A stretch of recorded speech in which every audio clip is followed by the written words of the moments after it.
राहुल गांधी वेडे झाले आहेत. ते कधी निवडणूक आयोगावर बोलतात तर कधी सैन्यावर. त्यांना अजूनही देशाची दिशा कळालेली नाही. त्यांना काही दिवस प्रशिक्षणाची गरज आहे. हे वक्तव्य आहे महाराष्ट्राचे मंत्री चंद्रशेखर बावनकुळे यांचे. कधी कधी माणूस काय बोलतो हे स्वतःलाही कळत नसते.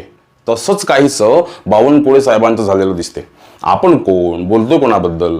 आपल्याला 2019 मध्ये फडणवीसांनी विधानसभेची साधी तिकीट सुद्धा दिली नव्हती.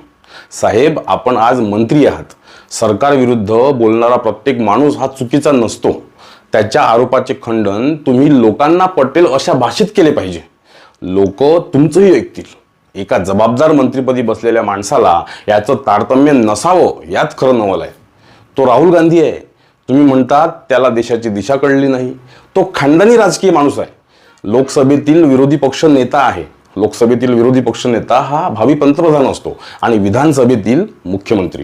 हा माणूस पंडित नेहरूंचा पंतू आहे. इंदिरा गांधींचा नातू, राजीव गांधींचा मुलगा, संजय गांधींचा पुतण्या.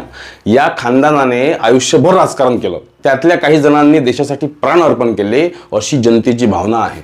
अशा लोकांच्या वारसाबद्दल बावनकुळे साहेब बोलतात की तो वेडा आहे. त्याला देशाची दिशा कळली नाही. त्याला प्रशिक्षणाची गरज आहे. वाह साहेब वाह.